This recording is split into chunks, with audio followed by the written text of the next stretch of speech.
Hello, and welcome back to the Fit House Podcast. Hi, Gina. How are you doing today? Great. How are you doing today? I'm doing wonderful. Thank you for asking. What is the topic today? The topic today is misconceptions in fitness and nutrition. Common misconceptions in fitness and nutrition. You have one misconception, and I have one Yes, misconception. but I would like you to go first. You want me to go first? Yes. I thought you were going to go first. All right. One of the biggest misconceptions I see that people have, mine's going to be training related, and this goes for both building strength, and for building muscle, is the idea that you just go to the gym and you lift weights and you just build strength and you build muscle. Like on paper, that makes sense, right? But anybody who's lifted, maybe, you know what it is? Maybe I think this is a misconception because most people, I figured this stuff out when I was like 13 years old. And I feel most people didn't lift weights when they were 13 years old and figure it out then. Does that make sense? So to me, it seems like common sense, but I could totally see how it's not common sense if you haven't been there, done that. Does that make sense? Mm-hmm. So I will use an example. A client of mine told me yesterday that she has put on 35 pounds on her bench press over the course of, we've been training for 7 or 8 months. And I told her how just like absolutely awe-inspiring those results are. And I don't think she fully appreciated until we have a conversation how stellar those results really are, especially during that short period of time. So when she first started, she could not get her arm all the way back straight over her head. Like that's where we started. So we needed to use a systematic approach to build the structural integrity of her shoulder girdle. So think like her rotator cuff muscles, the muscles in the back of her shoulder, the muscles in the front, to get her to be able to have that range of motion with her arm. So that was one plan to do that. And just going to the gym and doing shoulder presses, that's not enough to take care of all of that. Does that make sense? Mm-hmm. I know you hate when I say that, but I just want to make sure you're keeping up with me. So then we were we could work her chest muscles and the back of her arm muscles. She still wasn't ready for a specific reason to use a bar. So we used dumbbells to strengthen things up in a different way. And then eventually we came to a bar, and then she was barbell bench pressing. And then that's when she's saying since we started doing that, she's seen a 35-pound increase, which is awesome because her goals are strength as she ages and also building muscle to increase her metabolism and burn her fat loss. So it checks off all those boxes. But the thing most people don't realize is if you just go to the gym and start bench pressing, I think there's this common misconception that it's like, okay, week 1, I can bench press 100 pounds. By 4th of July, I should be bench pressing 130 pounds. And by September, I should be bench pressing 150 pounds. And then by Christmas, I'll be bench pressing 160 pounds. And anybody who's ever tried it knows that it doesn't work.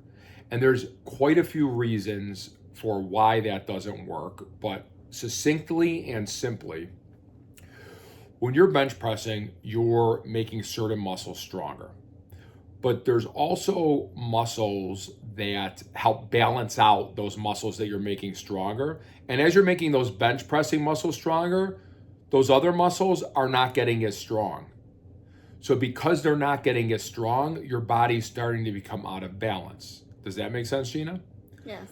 So you can only bench press for so long before you got to take those other muscles and build them up in balance, because otherwise that bench press is going to stop and you're not going to keep getting stronger. There's also muscles that support the muscles that do the bench press. So those supportive muscles, you need to take time out and really work on making those supporting muscles stronger. So it's like there's no such thing as a perfect training program. Every time you have a training program, there are things that are not being worked. So that is one reason why you switch training programs. You got to put the bench press to the side, work on some of those other things that aren't being worked, get those stronger. And then once those are stronger, you could go back to the bench pressing, and then you could continue getting stronger on the bench pressing. Does that make sense, Gina? Sure does. Thanks.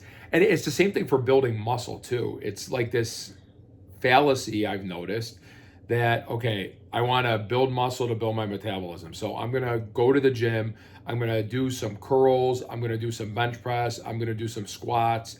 and that should build muscle, and that will increase my metabolism, and thus I should start either getting jacked or losing weight, right? Right. But it just, your feigned enthusiasm, I appreciate very much. It just doesn't work that way. It's a different process with the conversation in terms of building muscle than the ones that turn in building strength. But I like to look at it like this. Anyone who's at like level 0 can start doing anything and they will start seeing results. They will start building muscle, they will start building some strength. But once you get to level 1, if you don't do the proper things that you need to do to increase to level 2, you will never keep moving forward. You will actually start to move backwards, which is interesting, and that touches on your topic a little bit. And what I mean by start to move backwards is, let's say somebody is able to bench press 150 pounds, and they're going to bench press 150 pounds 3 times a week, every day for the next year. At the end of a year, they should still be bench pressing 150 pounds, correct? In theory, but it doesn't actually work that way. For a variety of reasons, they will be bench pressing less at the end of the year because their body gets out of balance. So it's this weird thing where if somebody just started from scratch and they went and did anything, what is a fitness thing you could think of that is not an optimal program? Pilates. Okay, if somebody was like literally level 0, they could start doing Pilates and they will start getting stronger and they will start building some muscle, and that will take them to point A, but they're going to bottom out real quick. And there is nothing you can do that will take them to the next level until, let's say, they went and joined a boot camp training program, right? Yeah. Okay, so the boot camp training program might give them that little bit of an increase from level 1. I hate to even call that level 2, but let's call it level 1B, right? Then all of a sudden they're going to bottom out on that really quick. So then they got to go do something else. So let's say they go look up a exercise program online with weights. That takes them from level 1B to level 2, and then all of a sudden they're stuck. And they're never going to get forward from that position until they start properly strength training. And here is another fallacy that I feel that exists, is if you ever take something away or move backwards, you lose results. You don't get to keep your muscle building and strength results unless you keep doing it and you keep progressing. So it's kind of like, it's real easy to think about if you think about brushing your teeth, right? If I don't brush my teeth every day, 2 times a day, I start to lose results in my teeth, correct? Yes. Okay. Same thing with strength training. If you're doing, let's say you're doing everything right, and let's say you're strength training 4 days a week, and you cut that down to 3 days a week, obviously you're going to lose results. You're going to lose strength, you're going to lose muscle. Right now, I'm training, this is unprecedented for myself. I normally don't do this. I'm training 6 days a week right now. That's not maintainable for me long term, mainly because of schedule. But when I cut down to 5 days a week, I have to accept I am going to lose some strength and some muscle as a result of that. Like I get out of it what I put into it, right? Right. So now look, let's say I started doing Pilates. I would lose a lot of strength and I'd lose a lot of muscle if I started doing Pilates. You can't level down and expect to maintain what you've earned. Even different periods of time. If I were to start powerlifting, which I've done before in the past, if I were to start powerlifting, which focuses mainly on getting stronger, I would build strength in my squat and my bench press and my deadlift. I would lose muscle though. If I focused on Olympic weightlifting, which I've done in the past, if I focus on that, I would see an increase in strength and I would see an increase in muscle in my shoulders and my butt and my legs, but I would also see a decrease in muscle in my arms and my chest and a couple other areas. So it's anytime you level down what you're doing, you lose something. And unless you're leveling up what you're doing and taking the next appropriate step, you're not going to gain. You're not even going to maintain. Eventually, it's a slow, steady trek downwards. Did I do an okay job explaining that succinctly and simply? Yes. All right. Moving on to the second misconception. I think people don't understand how easy it is to gain weight back once you have lost weight. And what I mean by that is either a couple things happen. Either people lose weight and then they stop doing the things that got them to that point. Hand in hand. Oh, no, I was going to say, I was just thinking the same thing. I didn't think about it, but as you're saying that, I'm thinking about it. It's the same thing with strength training. You can't be doing one thing and then taking away from it and thinking you're going to maintain the results. Right. Like you start losing muscle, believe it or not, usually around the 2-week point if you're not doing what you were doing. And then you start losing strength usually around the 1 month point. And what about with fat loss, Gina? In terms of what? When do you start gaining weight? I mean, you could after one meal. That's funny because that was gonna be my answer too. It's crazy. That's a misconception. People think you cannot get fatter in one meal. You will literally get fatter from one meal. Yes. And I think so either people stop doing what they were doing that got them to their goal or to the point that they were at, or they're doing what they're doing, but not with as much consistency. And I think what happens to a lot of people, because I see it all the time, I just think that either summer is like a big trigger for people or the holidays.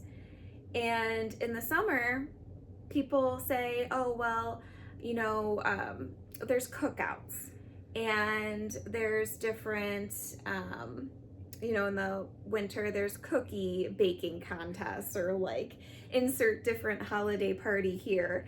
And they're like, well, I was good all week, but I went to this holiday party and then I don't understand why my weight is up like 5 pounds this week. And it's like, did you gain 5 pounds of fat? For the most part, probably not. However, I have seen it happen. But that one meal can set you back an entire week plus worth of work. And I don't think people realize how easy it is to gain the weight back and how sneaky it is when it creeps up on you, because sometimes it only happens a pound at a time. And this is like a different conversation for a different time, but with the exception of, if you have some sort of liposuction or tummy tuck or something, like once you have fat cells, you can shrink them, but they're never gone. So it's so much easier to gain weight back because those fat cells can just fill right back up. So if you stop doing the things that got you to the point that you want to be at, you're going to gain weight. And if you lack on the consistency, you're also going to gain weight. So I just think that that's something that people don't think about, because it doesn't happen in 20-pound increments. It happens the same way that you lose it. It happens a little bit at a time, and it doesn't happen for most people with one meal, but it happens, a little bit over time. Do you have anything to add to that? I do. I thought of a couple of things when you were saying that, so I don't want to forget them. Remind me. Oh shit! I forgot it already. Really? Yeah, I remember the first one. Okay. What were you just saying? A little bit at a time. Sometimes. Oh, okay. I forgot the second one. Whatever. I do remember the first one though. Okay. What if, instead of thinking in terms of calories, what if you think about every time you make a poor nutritional decision, it's like somebody's punching you in the eye and you're getting a black eye. So let's say somebody's, you tell me what you think of this. I just thought of this in my head when you were saying this. Well, it's starting off pretty gruff so far. Let's say that's inflammation, okay? So let's say somebody's 30 pounds overweight and they have this big, like, black eye. And they start following their nutrition 100%. And as they're following their nutrition and they're training properly, that black eye is going down and down and down. And then eventually, let's say they lost 30 pounds, they don't have a black eye anymore. Mm-hmm. But let's say over the course of the summer, they do whatever. You mentioned like cookouts or cookies over the whatever. Every time they do that, somebody pops them in the eye again. Now, if they only truly do that time to time again, that little black eye they got from that little pop's going to heal pretty fast, right? They can get over it. But if it's every Saturday during the summer, or during the month of December, it's multiple times a week during Christmas season. They keep getting popped in that bruise over and over. Once they got a black eye, they keep getting popped a little more and a little more and a little more. They never get a chance to heal. So that black eye, that weight they put on, slowly gets bigger and bigger and bigger because they're never actually giving it a chance to heal. Yeah. And I think another thing people don't realize in terms of nutrition is nutrition changes throughout your lifetime. Like, I don't eat the same way I did when I was 25. I eat completely different. And I don't eat the same way when I'm at my leanest versus when I'm pregnant versus when I'm postpartum versus when I'm breastfeeding versus even when you age. Like, your body gets less efficient at utilizing protein. So all of a sudden your protein needs go up. So I just think that people don't realize, number one, it's super easy to gain weight back. But number two, nutrition has to change as you age and throughout different periods of your life. I remember the other thing that I was going to say. Well, it's really depressing. If you think about it, as you age, you are going to get weaker, fatter, and have health problems unless you are constantly putting in work. That's what I mean by it. It's not depressing to me, but I can get the thought of how it's depressing. So meaning unless you are properly training and unless you are properly following your nutrition, you will get weaker, unhealthy, and fatter as you age. And that might be a depressing thought because it's like forever. There's this idea, maybe this is another fallacy. This idea, let's say I don't brush my teeth for a month, right? It's gonna be a pretty disgusting situation. But I could go to the dentist and in the matter of an hour, he could probably undo the damage for that month. Would you agree with that? No. Oh, okay, go ahead. What did I get wrong? This is from somebody who worked in a dental office before. If you're not removing plaque within a 24-hour cycle on your teeth, the bacteria is going to eat through your enamel and you will get cavities. So you cannot undo a month of not brushing your teeth. But I could get a cavity, or what do you call it? A filling. I could get a filling, right? I mean, maybe. Or maybe you have to have the tooth pulled depending upon how much damage is done. Okay, my point was this. The dentist can kind of like that undo a lot of badness, correct? To a certain point. Sure. Is that a fair way to say it? Okay. There's nothing that exists for your body that can undo a lot of badness like this. It takes a lot of work on your end. And that's what I meant by it sounds kind of depressing. It takes a lot of work on your end. It's continuous work day in and day out. Jack LaLanne used to say, living is hard. Dying is easy. You just go with the flow and let your body and your mind naturally deteriorate. But living is hard because it takes a lot of hard work to stay healthy. It takes a lot of hard work to stay lean. It takes a lot of hard work to stay mentally and physically viable. And I think that's a depressing thought for some people because... You know what? I disagree because it's really hard to live unhealthy. Like, we talk about all the time how nice it would be to just let's go out and get a pizza, or let's go camping for X amount of time and not having to worry about working out. But I will never be so far removed that I will forget what a lifetime of being overweight feels like, what it feels like to never be able to go to the bathroom regularly, what it feels like to be completely fatigued and out of breath and not be able to walk up the stairs without huffing and puffing and feel like I'm dying at 23. And what it feels like to just be so depressed and uncomfortable in your skin, that I think that's far harder than going to the gym and making an appointment with yourself and following your nutrition. Okay. So choose your hard. All right. All right. I'm changing my language. I'm not changing my thought, but I'm changing my language. Because when Gina was saying that, I was thinking back to when I was over 300 pounds. I was miserable. I woke up in the morning just so low energy. I couldn't look at myself in a mirror. Seeing my face in a mirror disturbed me. I just couldn't take it. I would not look in a mirror. That's how much it bothered me. I would wear baggy clothes all the time because I was trying to cover my stomach up. I agree with your assessment. It was not a time where I felt very good in my life. I remember having high blood pressure. And it was crazy. We were at, my sister is a thespian, a musical theatress. Is that a fair way to put it? So I remember when she was in college, we went to see her in I think Hair or Hairspray was the musical at the University of Cincinnati. Standing up to give an applause at the end of performance, I almost passed out because I had high blood pressure. That's how unhealthy I was at that time. And that's a really scary thing. And you're right, that is a type of hard. So this is what I mean. I'm going to change my language. I don't think it's necessary. It's not depressing that you need to put work in because you choose your type of hard. I think it can be very overwhelming to somebody. And that is why, and you told me that I'm, what were your words? You said that I'm very fake sometimes. No.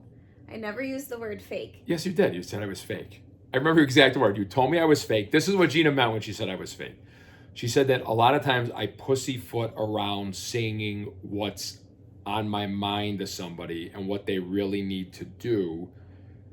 In an effort to sound nice. In an effort to sound nice. So let's say this is fake on one side, but on the other side, there's being blunt. And I think bluntness does not resonate with a lot of people, especially if something seems overwhelming. So what I'm going for now, and I'm very proud of myself, I have been doing this for the last however many weeks since you called me fake. I've been meeting in the middle, and I like the word that you chose. Gina said being genuine. So I feel like being genuine bridges the gap between the two of those. And I really like to meet people at their level of participation. If somebody feels overwhelmed, they're usually going to get nothing done. But if somebody has some tangible steps of this is what you need to do to take one step forward and see some results, but they also have the knowledge that just taking that one step forward, you're not going to keep seeing results from doing that. You have to learn what the next step forward is so you can keep seeing results and then learn the next step forward. That's what I was trying to express with that. I was telling you the biggest fallacy about training, because the reason I see people quit anything has to do with they're not getting the results from the work that they're putting in. And I totally understand that. So it's the fallacy that, let's say someone wants to get stronger. The fallacy that you go to the gym, you start bench pressing, and you're just going to keep getting stronger doesn't work that way.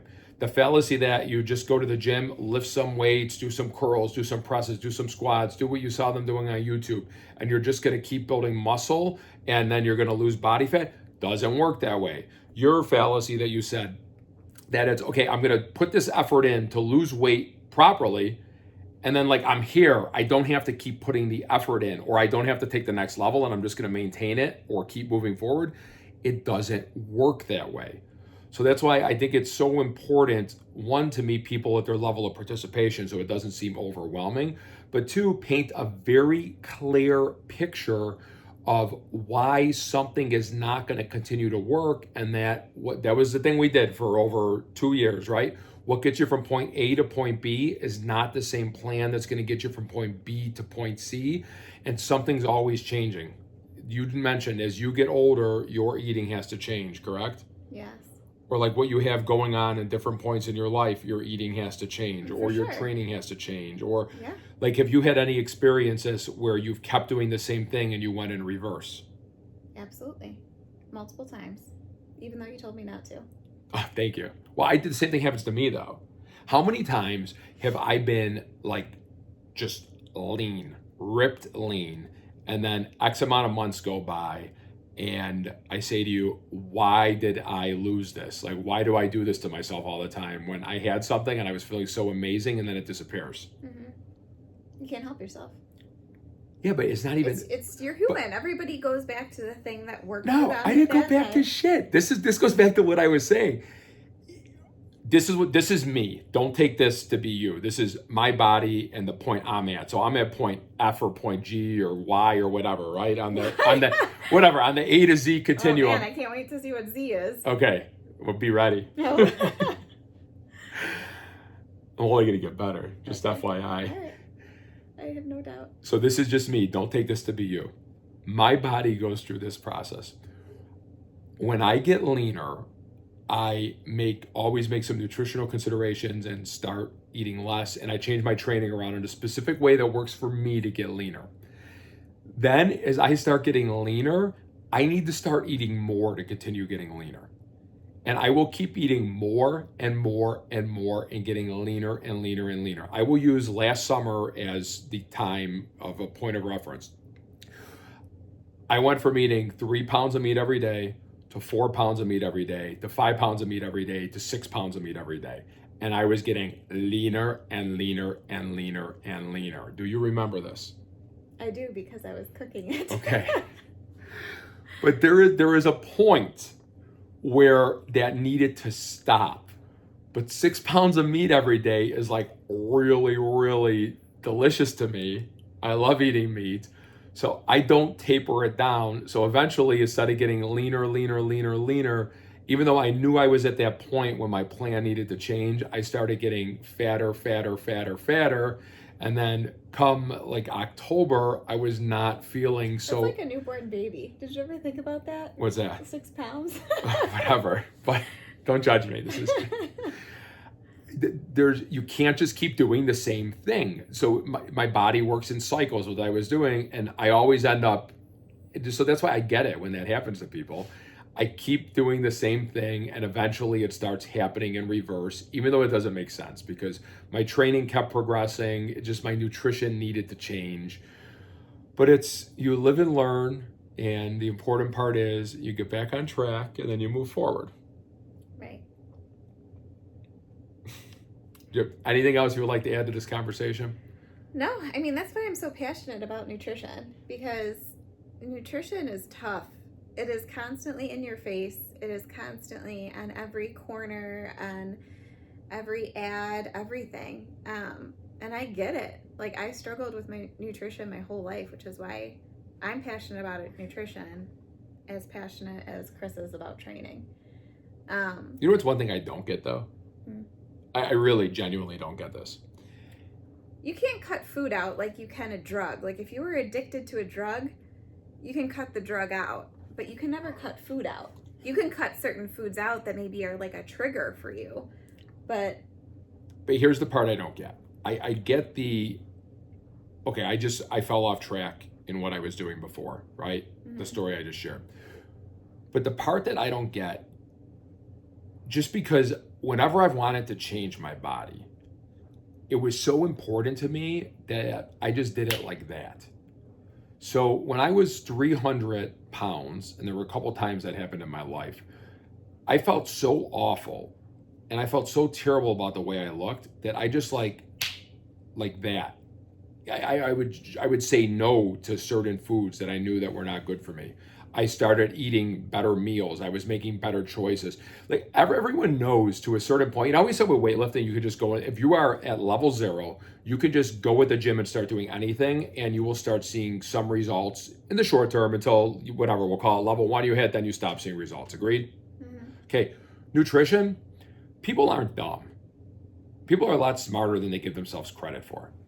People know the poor choices they are making to at least get them to level 1. Agreed? So the part I don't get is, if somebody really wants to change, why don't you just do it like that? Like literally the next day, wake up, you always say this, every bad food that you have in your house, go throw it away. Literally go throw it away. It's not in your house anymore. Get rid of it. And then start shunning bad choices that you make. So if somebody's going to Starbucks and getting a mocha frapple, whatever, that has more calories in it than probably my lunch, well, no, probably not, but probably Gina's lunch, stop doing it. There's so many this is why I don't do nutrition with too many people anymore, because I'm very direct. Look, here's the plan, follow the plan, you're going to see results. I don't want to go over with you, okay, well, you need to stop making this choice and stop making this choice. But that's my mentality. Does that make sense? And a lot of people resonate with that mentality, but a lot of people also resonate with your mentality. Mm-hmm. How is your mentality different? I understand the struggle.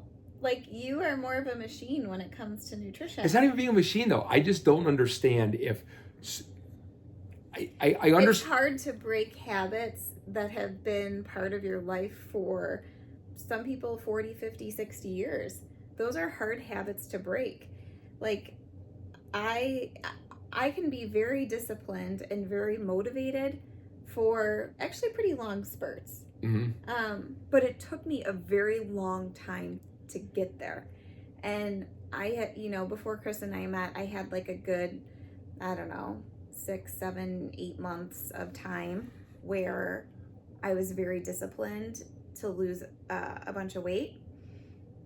But then I plateaued, and like Chris was saying before, actually I don't know if you said this before or not, but once you stop seeing results, you start to lose that discipline, or you lose that motivation. So I think I understand why people can like be gung-ho for 3 months and then it starts to get really tough. Or they have like, I always say like April is like the perfect month to start a nutrition plan, because you have April, May, June, like then you start to get into the summer months, but there's no like huge holidays. There's no like big, after Easter, you're pretty much golden. And I usually tell people like, this is the best time to start, because then you really have no excuses. But for most people, I see them start really strong, and then it's so easy to go to a party, or if somebody has something out at work, or, especially like hospitals and lawyers' offices, they always have like everything you shouldn't eat out all the time. And it's hard to say no initially. And then I have so many people tell me like they work in hospitals, and from what I hear, I've never worked in a hospital, but they seem to be the worst places for having food out. And the nurses that I've worked with have been like, it's so like I take one and then I can't stop going back for more. So it's like that initial not being able to say no leads to, I got on a tangent. Okay, you know what? Here's the tough part about doing, well, it's not tough, but we're doing these unscripted. Yeah. I'm going to defer to you on this. I am wrong in what I just said previously, because I understand everything that you just said, and I do understand the struggle, and I do understand where you're coming from. Mm-hmm. So I'm going to say this in a little bit of a different way. The part that I don't understand sometimes is, let's say you and I were going to do something together.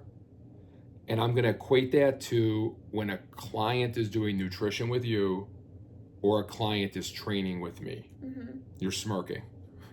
I was just wondering what we were going to do together.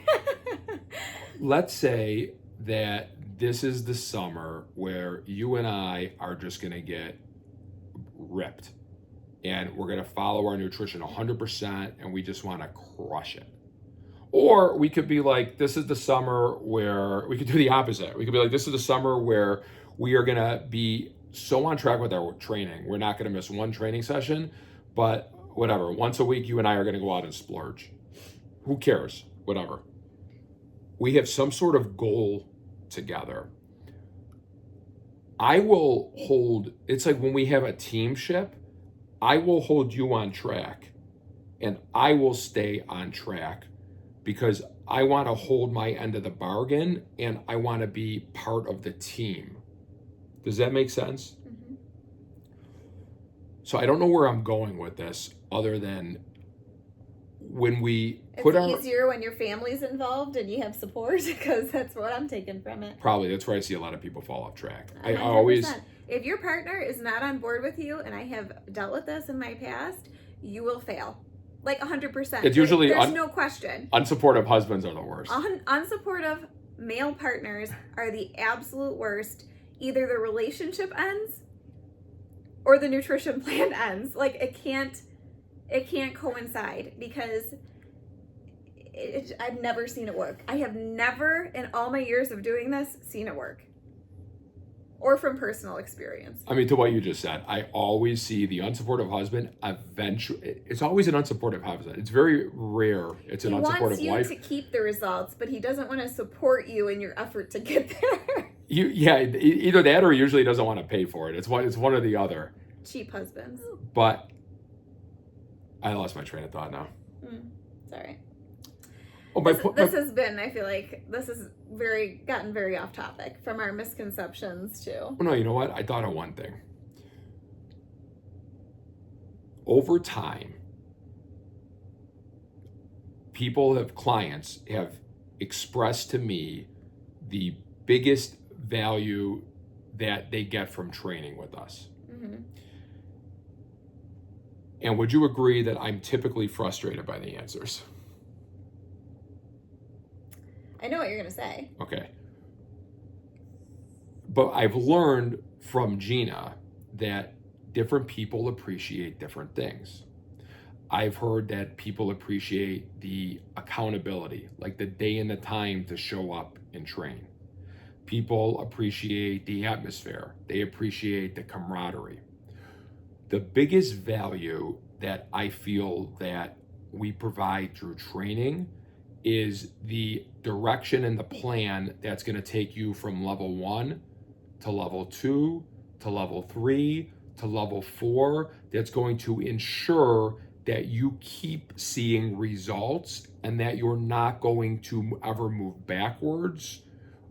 Or really, I was going to say plateau, but there's no such thing as plateau. It's either you move forward or backwards. Mm-hmm. But one thing I learned from Gina is even though I feel that's the biggest value, people take and get different things out of it. That's not necessarily the biggest value. Was that what you were going to say? Yeah. Okay. But I was thinking about this the other day. I feel that the biggest value that our clients take from doing nutrition with us is the accountability and the teamship that we just talked about. I will add something too. Go ahead. I think pretty much every single one of my nutrition clients right now, I can't think of anybody that this doesn't apply to, has told me that because they eat better, their family and their children also eat better. Because we say this all the time. Who teaches you how to eat? Your parents. If your parents don't have proper nutrition knowledge, which 99% of people do not, and that's not a slam to people. Like, I didn't know anything before I was, honestly, until I met Chris, I was still considering peanut butter a protein. So, I mean, for the record, peanut butter is not a protein. But your nutrition knowledge is only as good as what you know. If you're not seeking out correct nutrition knowledge and furthering your education, the one person that I can think of that benefits the most is Taya. Because of your knowledge and my knowledge, we're giving her the most amazing optimal start from in utero to now possible because of all the continuing education that we've pursued. Not only is peanut butter not a protein, peanut butter is like an anti-protein. You will absorb less protein from other protein that you ate from peanut butter. But on that note, I don't know what the answer to this is. So the nutrition clients that you're talking about right now are your one-on-one clients. Correct. And again, you meet everyone at their level of participation. I know everyone that you do nutrition with, and everyone is doing an amazing job for their level. Agreed? What I'm thinking about is in January, we normally do a You know what, though? I'm going to interject before you say this because it has happened in the group program, especially with your cousin. What? Remember how your cousin... Oh, no, I know. I agree with everything you said about families doing better. Yeah, oh, my God, her whole family changed. It was amazing. Mm-hmm. But what I was going to say is what I see happen a lot is when we do the group program in January. Is it January or January? Do I say that wrong? January. All right, in January. Everyone's literally everyone's on point for the scope of the program because there's that teamship and there's that accountability.